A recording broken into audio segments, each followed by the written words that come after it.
بسم الله والابن والروح القدس اله واحد امين. تحل علينا نعمته وبركته من الان والى الابد امين. كل سنه وحضرتك طيبين. النهارده عيد الصليب. يعني الصراحه كان الواحد محضر كلمه، بس طالما عن عيد الصليب فقلنا لازم نتكلم عن عيد الصليب.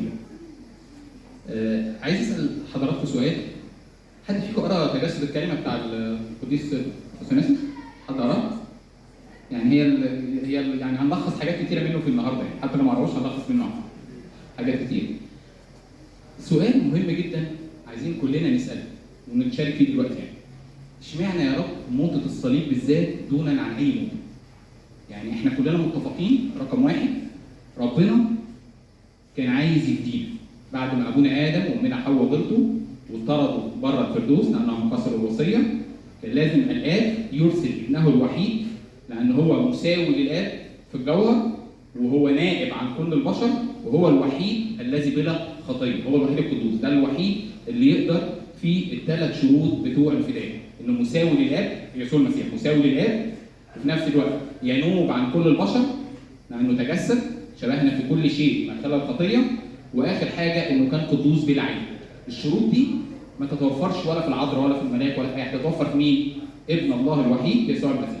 فكان لازم ينزل وهو بنفسه ياخد العقوبه بدلنا ويدينا احنا البراءه والسماء تتفتح تاني.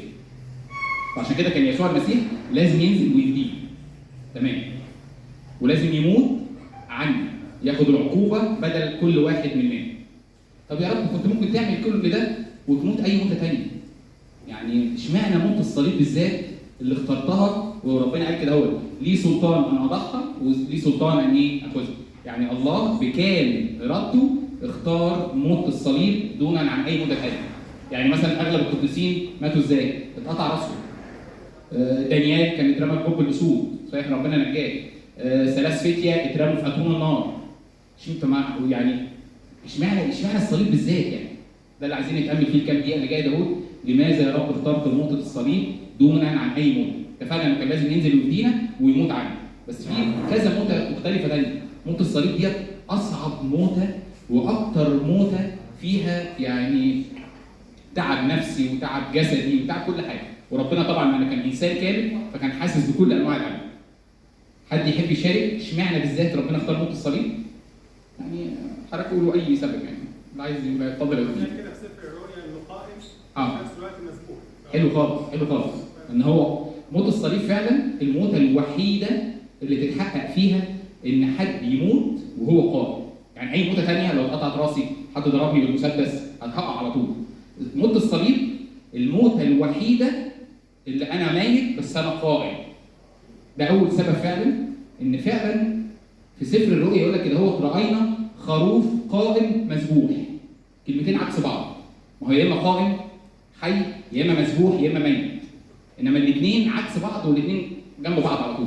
الخروف القائم لأنه هو حي وانتصر على الموت، وفي نفس الوقت مسبوح لأنه دمه سفك على الصليب. لو نركز يعني كلها 4 أسابيع وبعد كده نبتدي 50 يوم نعمل دورة القيامة، هتلاقي الأيقونة بتاعت الصليب من هنا المسيح مصلوب، من الناحية الثانية المسيح إيه؟ قائم. هو ده المسبوح القائم. فالموضوعين دول ما يتوفروش في أي موتة ثانية إلا موتة الصليب.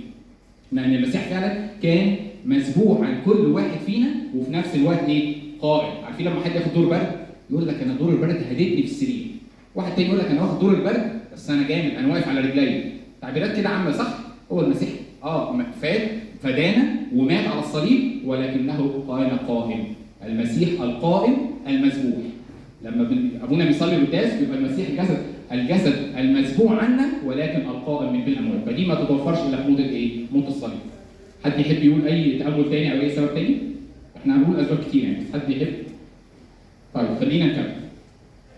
احنا كده عرفنا اول سبب ان هو فعلا موت الصليب القائم المسبوح. تاني حاجه عايز اقولها، الصليب كان في فكر الله من ايام العهد القديم.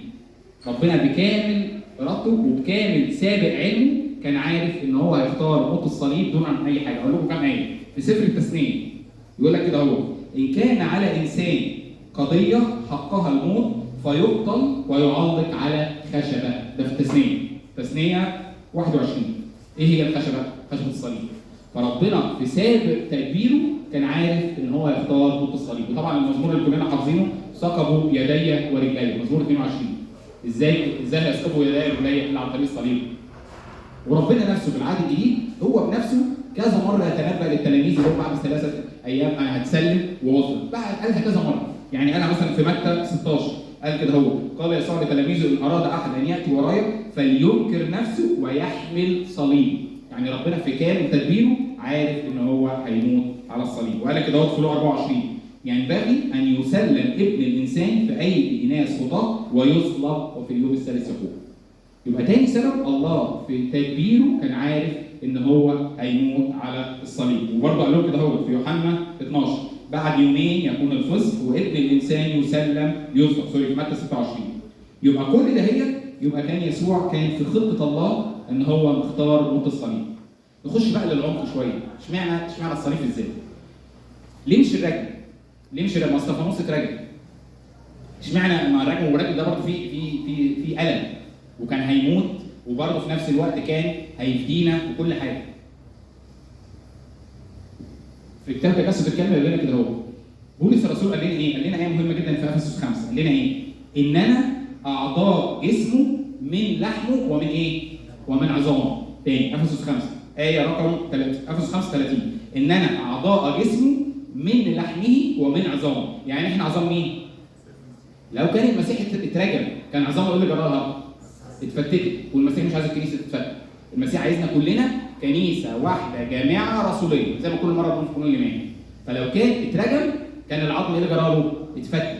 وبولس الرسول بيقول لنا لاننا اعضاء جسمه من لحمه ومن عظامه، فما رضاش ربنا بكامل ارادته ان هو يموت بالرجل، لانه عايزنا كنيسه واحده جامعه رسوليه زي كنيستنا كده من ايام اباء الرسل من القرن الاولاني، نفس التعليم ونفس الوحده ونفس الكلام. القداس يتصلى في مصر زي ما بيتصلى في افريقيا، زي ما بيتصلى في الهند، زي ما بيتصلى في امريكا، زي ما بيتصلى في اسيا، في كل اللي شغل روح قدس بقى، مش شغل بني ادمين، ده شغل روح قدس.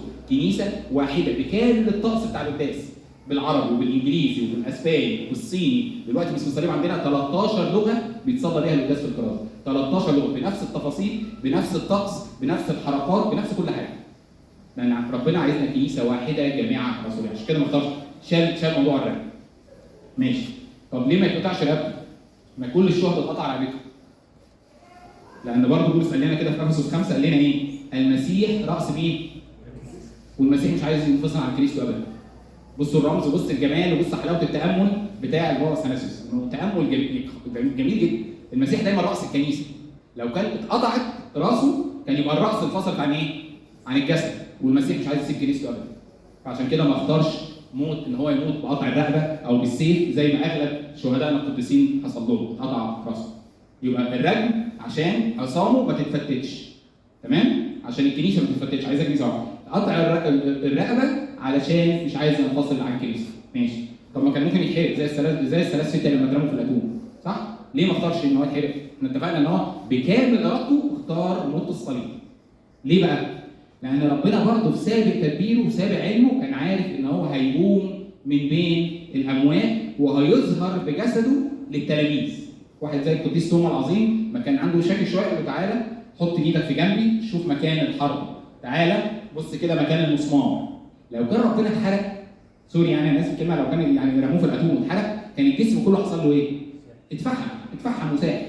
فلو كان ظهر بعد كده في القيامة كان هيسموها دي ظهورات وليس قيامة، لأن الجسد خلاص الجسد كله اتفحم. فازاي يا رب قلت تاني؟ يبقى هيقول عليها ظهور، زي كان العذراء لما بتظهر، العذراء لما بتظهر لنا وظهرت في شبرا وظهرت في الزيتون بنقول عليها قيامة ولا بنقول عليها ظهور؟ بنقول عليها ظهور، فاهمين الحتة دي؟ فلو كان الجسد كله اتفحم ما كانش كان ازاي هيظهر تاني جسد جديد؟ يقول لك لا ده ظهورات، ده الجسد كله اتفحم. نفس الكلام. طب ليه يا رب ما تسبتش للحيوانات المفترسة زي ما كانوا عايزين يعملوا في دانيال؟ لأن كانت الحيوانات المفترسة هتعمل ايه في ربنا؟ كانت هتاكل الجسد، مش هيبقى فيه جسد. كان هيرجع يقوم ازاي تاني؟ يقول لك لا ده حد تاني، احنا شفنا الجسد ده اتاكل خلاص. ازاي كان هيرجع يقوم تاني والجسد اتاكل؟ فاهمين الفكره؟ فعشان كده ولا الرجم ينفع لان مش عايز يفتت الكنيسه، ولا قطع الرقبه ينفع لان المسيح مش عايز ينفصل عن الكنيسه، ولا اتون النار ينفع لان مش عايز الجسم يتحرق، عشان لما يرجع تاني تبقى كل اثار الالمات هي علامات النصره.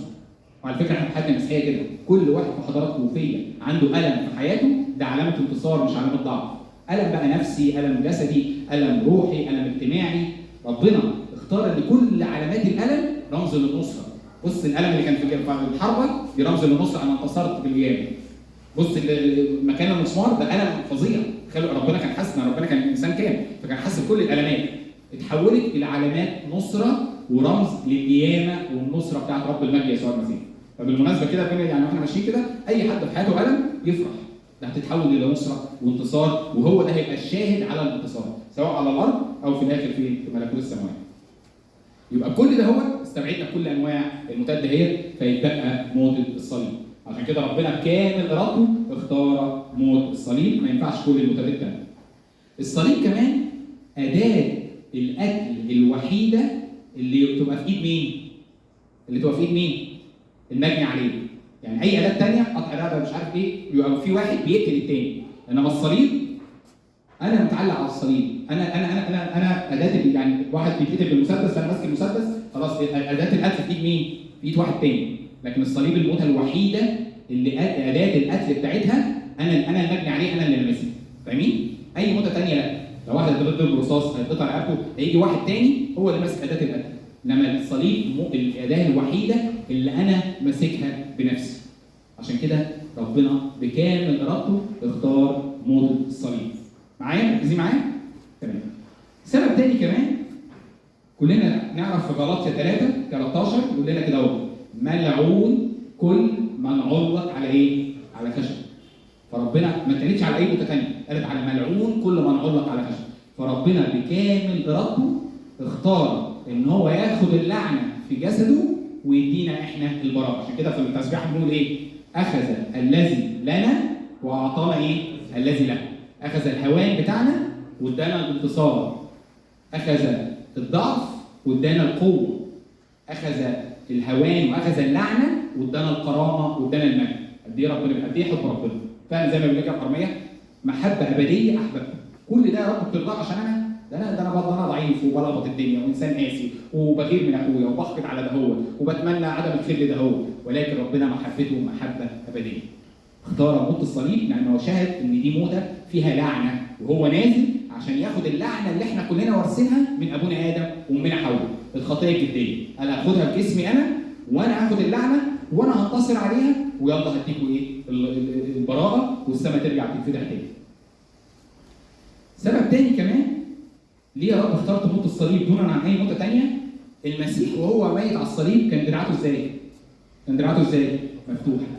عايز يقول كده: انا فاتح حضني لكل واحد في العالم. حضني ده مفتوح، اي موته ثانيه ما بتفتحش بيك كده اهو.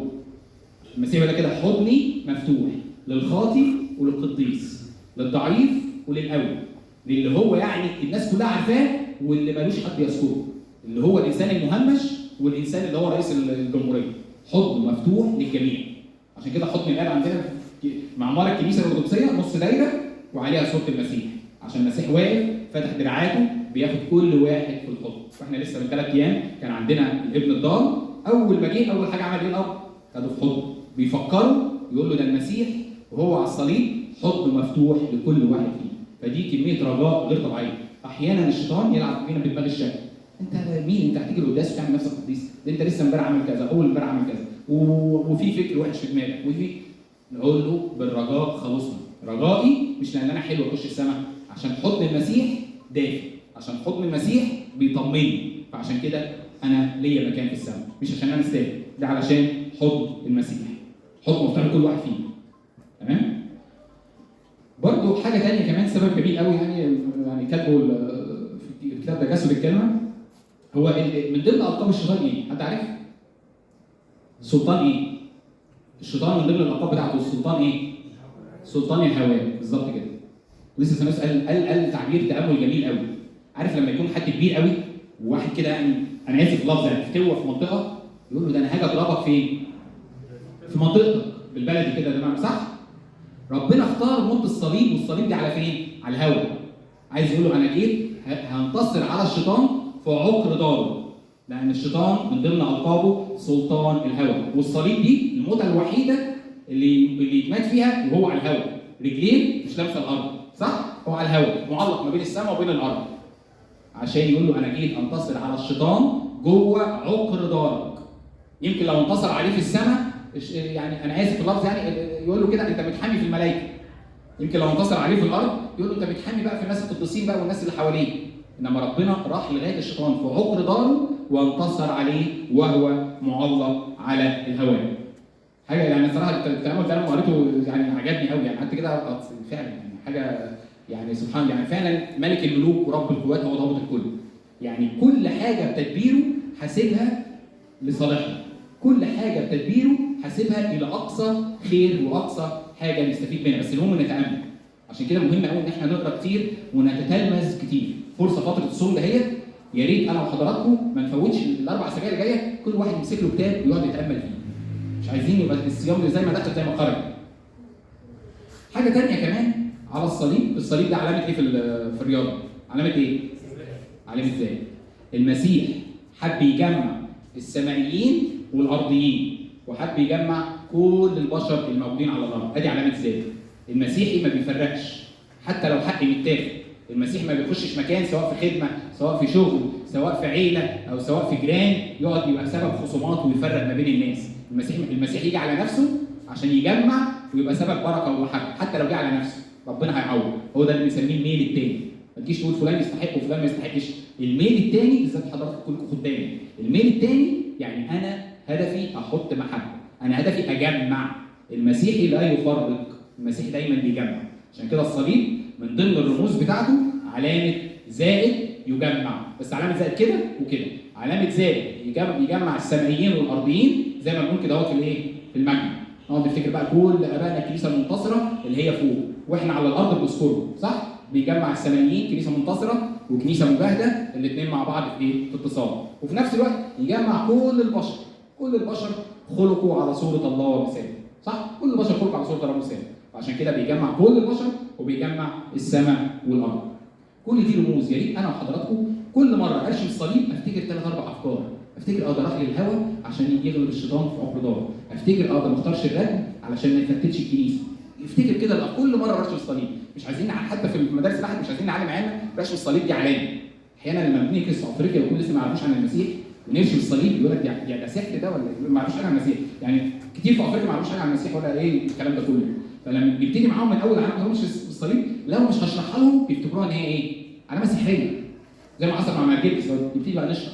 لا ده الصليب ده فيه عقيده غير طبيعيه. انا بقول باسم الاب وايديا فوق عيني. ليه؟ لان الاب لا يرى. الاب لا يرى. بكروم الاب لا يرى. وقلت والابن صبعي نزل فعينيا شافت صبعي، صح؟ هو ده ايه؟ عقيده التجسد. والروح القدس نقلنا من التدبير الشمالي لليمين وعدى على قلبي، لان الروح القدس لا يرى. ده بيعمل فيا. فعديته على قلبي. في الاخر اله واحد لان دول 3 اقانيم 3 في 1. فمهم جدا ازرعها في الاطفال العقيده بتاعه رشم الصليب، ما هياش كده اهوت وخلاص على كده اهوت عشان الناس ما تفتكرش ان دي علامه سحريه بقى، لا ده ليها عقيده وليها حاجات كتير جدا. برضه من ضمن التاملات اشمعنى يا رب موت الصليب؟ الصليب الموتة الوحيده اللي يموت فيها وهو قريب للسماء، مش بعيد عن الارض وقريب للسماء. ربنا من ساعه ما اتجسد وعايز يقول لي ويقول لحضراتكم ركزوا في السماء. المسيح لما اتولد النجم بتاعه ظهر كان فين؟ عشان نركز في السماء. المسيح لما اتولد الملائكه ظهروا للرعاة، الملائكه كان فين مكانهم؟ عشان يقول لك ركز يا حبيبي في السماء. لما حصل التجلي المسيح كان فين ساعتها؟ في مكان عالي علشان خلينا نركز في السماء. الموعظه على الجبل 3 اصحاحات اللي هم دستور المسيحيه. المسيح خد كل الشعب وطلع بين فين؟ على الجبل مكان عالي عشان نركز في السماء. عشان كده كل حاجه الصعود المسيح صعد للسماء. حتى في الموتة اللي اختارها موتة يبقى عالي عن الارض وانسان وباصص السماء. كل مواطن اتعمد ومسيحي وله شركه مع الاسرار وبيجاهد في التوبه هو مواطن سمائي ساب السماء موجود شويه على الارض فتره صغيره ايا كان بقى 20 80 100 ورجع تاني لبيته الاصلي، رجع تاني في حضن ابوه فوق. عشان كده لازم يعيش بالعقليه دي. انا ماليش ليس لنا هنا مدينه بقيه ولكن نطلب الايه؟ نطلب العتيبه. مالناش انا موجود في غربه. يعني عارفين اقول لكم زي يعني انا في الخدمه بسافر دول كتير وحاجات زي كده اهو. اتعلمت دايما ما اقعدش بقول انا هسكن ازاي وايه الاوضه بتاعتي فين. انا فتره وراجع تاني بعد كده مصر، صح؟ النفسيه دي لو عشنا بيها مش هتلاقي في خصومات، هتلاقيني عايش فرحان على طول مهما كان ايه اللي بيحصل لي. اسال سؤال واحد نفسي، هو السماء مفتوحه؟ اه مفتوحه. خلاص يا رب اعمل اللي انت عايز تعمله. خلاص طالما السماء مفتوحه اعمل اللي انت عايز تعمله، مفيش حاجه هتضايقك. السماء خلاص خلينا في السماء. عشان كده ربنا من ضمن اسباب اختياره بكامل ارادته موت الصليب ان هو عايز يقول لنا ركز في السماء. حلو؟ احنا قلنا كام كده؟ حوالي 8 اسباب او 9 اسباب لغايه دلوقتي. تمام؟ مركزين معايا؟ ماشي نكمل شويه اسباب تانيه على حسب ما الوقت ايه؟ على حسب ما الوقت ايه. المسيح كمان على الصليب كان عامل ايه؟ هو ابونا لما يجي يصلي مثلا صلاه الصبح بيبقى دراعته عامله ايه؟ عامل كده. المسيح كان على الصليب كان حاجه جميله قوي. كان هو الكاهن وهو في نفس الوقت الايه؟ الذبيحه. الاثنين مع بعض. ابونا لما بيصلي بيعمل كده هو في القداس صلاه الصبح ولا كل صلاه بيبقى عامل ايده كده هو. فالمسيح كان عامل ايده كده على الصليب، صح؟ وفي نفس الوقت ايه الذبيحه اللي بيقدمها؟ هو نفسه. فعشان كده هو الكاهن وهو الذبيحه. هو الكاهن اللي بيقدم الذبيحه وهو الذبيحه وهو الله الذي يقبل الذبيحه. ايه الحلاوه دي يا رب؟ يعني هو فعلا الملك، هو فعلا ضابط الكل. لما افهم كده واتامل في الصليب، انت الوحيد اللي يا رب اللي تقدر تقدم الذبيحه دي، ما حدش يقدر يقدمها تاني. يعني هو الوحيد المساوي للاب، وهو الوحيد اللي تجسد ونائب عن كل البشر، وفي نفس الوقت هو الوحيد اللي بلا خطيه. يبقى هو الكاهن وهو الذبيحه وهو الله الذي يقبل هذه الذبيحه. يعني هو مش انسان عادي ولا هو نبي، ده هو الله، ابن الله المتجسد، ابن الله المتجسد. سبب عاشر، موت الصليب كان موتة جمهورية، حتى في الجلجثة مكان عالي، عشان كل الناس تشوف ان المسيح مات على الصليب. يعني ممكن لو كان مات في اوضه وقام بعد كده يقول لك ده ما ماتش، لا ده الناس كلها شافته، موتة جمهورية. ما حدش بعد كده، ما حدش يعني كده ايه يعني عاقل كده وتفكيره سليم يقدر يقول لك المسيح ما اتصلبش، لان الناس كلها شافته ساعتها. كل الناس شافته، وفي كذا مخطوطه اثريه مالهاش دعوه بالدين ذكر احداث الصليب كلها من ناحيه التاريخ، من ناحيه تاريخ البلد. مالهاش دعوه بقى بالديانه المسيحيه ولا اي حاجه، بيحكي التاريخ، حكي تفاصيل الصلب كلها، لان كانت موتة جمهوريه. المسيح كان كل الناس بتحبه ساعتها باستثناء الكهنه واليهود اللي هيجوا الشعب، فكان كل البشر متجمعه واختاروا موت على الجلجثه حته عاليه. فالصليب موتة جمهوريه امام الناس كلها، عشان لما يقوم ما يقولش لا ده مش هو. حتى عشان كده التلاميذ لما الكهنه لما كانوا بيحرسوا القبر، لما لقوا القبر فاضي وراحوا لليهود ما قالوش هو تقول ان هو ما اتصلبش، يعني هو اتصلب فعلا، بس هم قالوا له ايه؟ قولوا ان هو اتسرق، سرقوا الجسد بتاعه، صح؟ كانوا ممكن يبصوا يشيروا بين الناس ان هو ما اتصلبش، قالوا كده؟ ما دول الناس كلها شافته بعينيها، هيقولوا ازاي؟ يقول لك انتوا بتكذبوا، ما احنا كلنا كل اللي كانوا موجودين في الوقت دوت كهنه، يهود، فريسيين، العذراء مريم، يوحنا الحبيب، كل دول شافوا من اطياف مختلفه، اللص اليمين شاف واللص الشمال شاف، كل الناس شافته. هيرودس شاف، فما قدرش حد ينكر، يعني موتة جمهوريه. عشان كده لما حتى الواحد بيسمع يقول لك هو ما اتصلبش، طب الناس دي كلها التاريخ كاتب، في موثقات كده، في اكثر من 13 كتاب كاتبهم مؤرخين اجانب ملحدين مالهمش دعوه بالدين خالص، بيوثق التاريخ، يقول لك ان الموتة دي كانت عباره عن ايه واسلم الروح بعد كام دقيقه، بيحلوها من ناحيه العلم. فعشان كده دي من ضمن الحاجات اللي هي ربنا اختار عنها. برضه موت الصليب اكتر موتة مؤلمه. تخيلوا معايا كده اهو، انا المسمار اتضرب من هنا طلع الناحيه الثانيه، وفي نفس الوقت الدراع دي انا متحمل عليه. يعني كل ما الواحد بياخد نفسه ايه اللي بيحصل؟ القفص الصدري بيطلع فوق وبينزل تحت، وهو متعلق بجرح، جرح هنا وجرح هنا، فالم بشع. يعني لما الواحد يفكر فيه كده اهو، ده الواحد لما بيتجرح يقعد يعني بيتقلب، ده بقى مجروح، والجرح ده هو اللي كان بيشيل جسمه كله يتنفس ويرجع ينزل تاني. فكانت موتة فيها الم جسدي بشع، بالذات كمان بقى متعلق على، يعني وزنه كله متعلق على دراعه. فكلها اكتر موتة فيها الم، وفيها يعني اكليل الشوك بقى والمسامير والدم اللي ينزل كله وهكذا. برضه موت الصليب، لان بكتر الجراحات ده هي المسيح كان كله كان مليان ايه في الاخر؟ مليان بتغطي بالايه؟ بالدم. عشان كده بيقول المسيح له الشفاعه الكفاريه. كلمه يتغطى بالانجلش يعني ايه؟ كفر. فكفر بالتداول اصبحت كده كفاريه. مش كده المسيح الناس بتطلع بتقول لك العذراء شفاعتها ايه والمسيح شفاعتها ايه؟ احنا مالناش بيننا وبين ربنا واحد بس. دي الشفاعه الكفاريه. جاي من كلمه كفر. لكن اي موتة ثانيه هتلاقي على طول الدم ما غرقش جسمه كله، لا ده الدم من اول اعلى حته في جسمه لغايه من اول الراس باكليل الشوك لغايه المسمار اللي على الرجل، جسمه كله مليان دم، وبدون سفك دم لا يحدث مغفره. الدم ده غطى على الخطيه بتاعه ابونا ادم وامنا حواء، ودي اللي بنسميها الشفاعه الكفاريه. يوجد وسيط واحد بيننا وبين ربنا هو المسيح كشفاعه كفاريه، ولكن بقى شفاعه العذراء وشفاعه القديسين شفاعه حلوه قوي بنسميها شفاعه ايه؟ توسليه.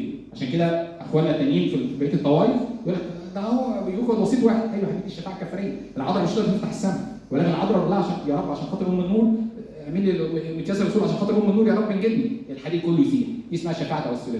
ولكن الشفاعه الكفاريه اللي هو رب المجد عملها عشان جسمه كله على الصليب كان متغرق بالدم. كل دي حوالي احنا قلنا بالظبط دلوقتي 12 سبب اشمعنى يا رب اخترت موت الصليب. عشان كده رجاء كل مره نرشم الصليب نتامل في كميه المحبه وكميه ان ربنا ضابط الكل وكل حاجه حاسبها. مفيش حاجه عند ربنا كده صدفه، لا ده ربنا من ايام التثنيه عارف ان هو هيتصلب على الصليب وعارف ان هو هيرسل ابنه الوحيد علشان يدينه، ولكن ربنا سايب حريه الاراده لكل واحد فينا. يا حبيبي عايز تامن ان المسيح اتصلب والمسيح فداك والمسيح بيحبك امن. انت مش مقتنع مش هيجبرك غصب عنك، سايب لك حريه الاراده من كتر ما هو بيحبنا. لما خلقنا كده هو مخيرين وليس مسيرين. يبقى قلنا 12 سبب ليه يا رب اخترت موت الصليب. يا ريت كلنا كل مره نرشم الصليب اتعمق فيها واوصل بقى في الاخر ايه؟ مش كده بولس الرسول يقول لنا في الاخر ايه؟ حاشا لي ان نفتخر الا بالصليب. عشان كل ال 12 سبب دول الصليب هو يقول لك ايه؟ الصليب هو علامه تبعيتنا للمسيح. ما ينفعش من الاخر كده مسيحي مؤمن حياته تكون بلا صليب بلا اي قلب. ما ينفعش. ده ابونا بشوي كامل لما كانت حياته كلها وفي خدمه وانجازات هو بنفسه طلب قال يا رب انا عايز اشترك معاك في الالم لغايه ما ربنا سمح له بمرض الايه؟ مرض الفردوس. عشان كده لما بيحصل لنا الم ده من يعني ده علامه ان انا ماشي في الطريق المظبوط. انا كده ماشي صح. اللي حياه الباب الواسع ده كتير بيهلكوا منه.